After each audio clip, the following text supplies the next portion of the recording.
paddock with us mustering. If you see a root or an emu, chase after it. Yeah. Now you get good at riding bikes. You go and try and chase the kangaroo down. Emu spotting. It's big. One of my favorite parts about this job is driving these utes. They're all Toyota Landcruisers. This one is 3 years old, the Boss's is 4 years old, and the single cab is 9 years old. But this is already just completely beaten up, things are falling out, and just this is really rough terrain for these things. And we're going pretty slow right now, but sometimes we'd be going like twice the speed down these roads.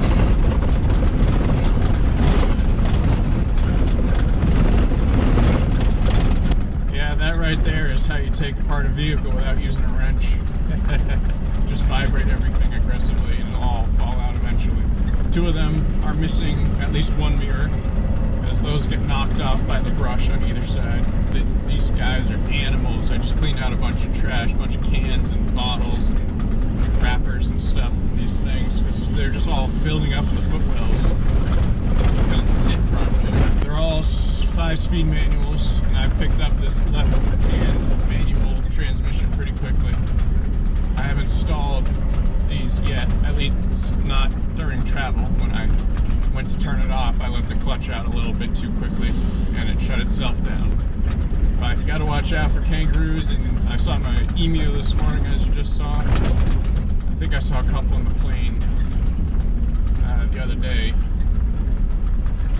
but that was the closest I've gotten in the wild. As long as they don't have cassowaries, that's that dinosaur-looking thing. Play a clip from the Australia Zoo.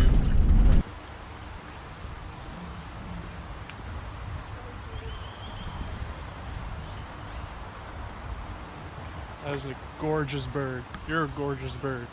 But it takes quite a while to get around this place. It's, I think, almost 800,000 acres, which is absurd.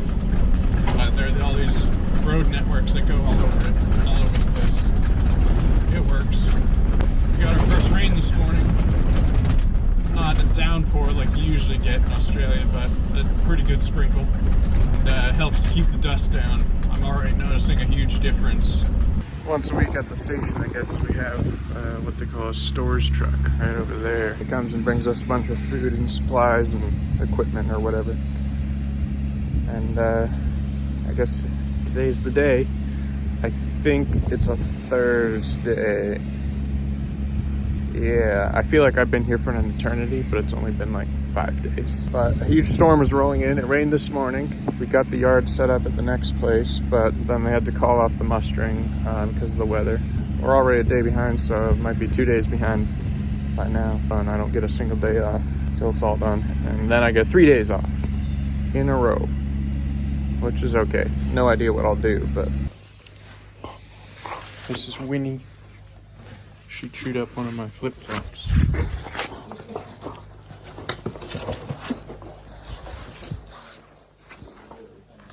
You're so awkward. That's Duke. We're at the highest point on the entire station, the homestead down there. Got the repeater antenna over there, and a swimming pool. You can see 360. It's pretty sweet. Catch the sunset. Birds here can be pretty dumb. This one was never swim in the water and drown itself. It's a big ultras, maybe 1 foot and a half, maybe 2 feet tall.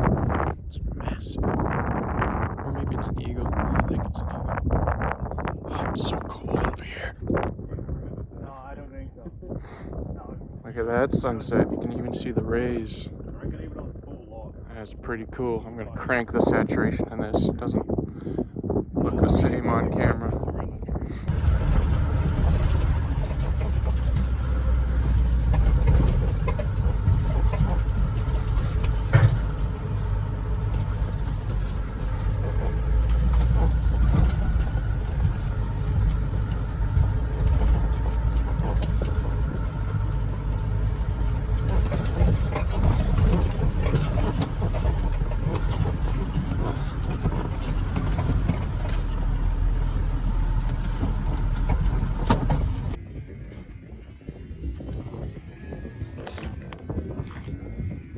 am currently in a wool shed.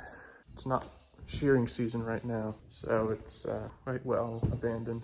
It's kind of eerie. We're about 30 kilometers away from the homestead. Long trip out here, but it's a big place. Tons of space in here. It's crazy. Looks like this compresses the bags of wool.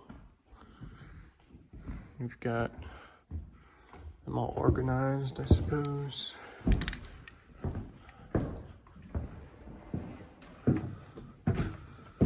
This is where the sheep go in and out.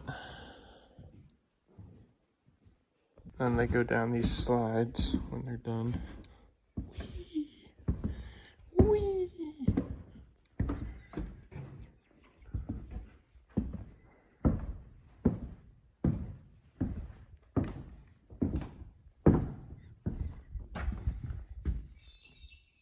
And we've got some sort of machinery in here. Not sure what this does. Scattered throughout the property are these things. This is technically a military training exercise zone, at least used to be a very active one. And so the policy was if you would be working here or living here, then they'd have to put bunkers in. And whenever they were doing a test, like a rocket test or whatever, they'd tell the people they were doing it, and then they'd have to go into one of these. It's not a long-term thing, you just kind of hang out in there till the blast is over. But let's go in and check it out.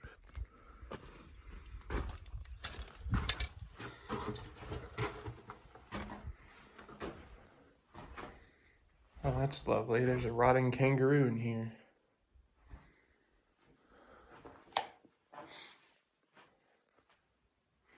It's not much.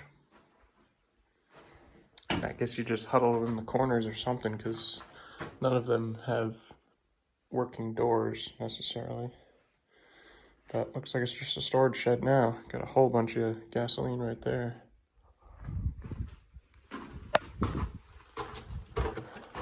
Come out the other end. Just spotted a whole bunch of emus. Look at them all.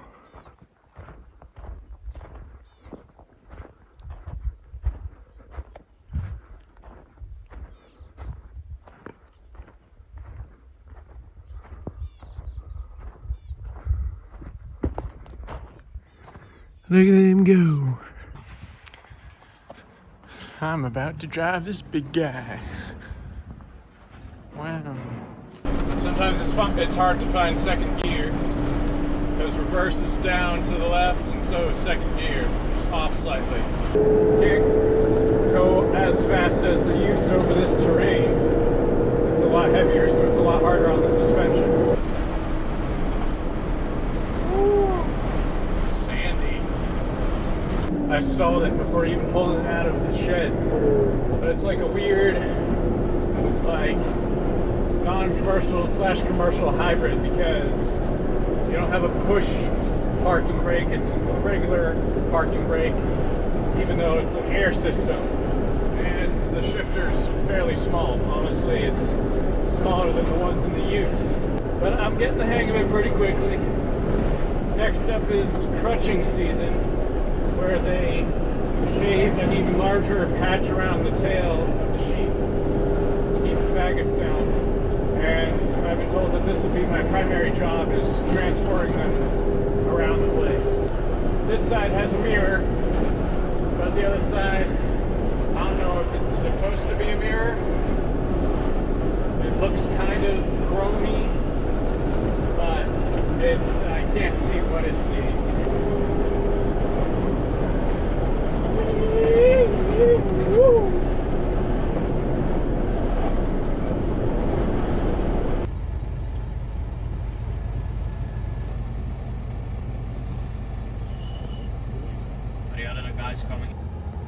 We've been infiltrated by the military.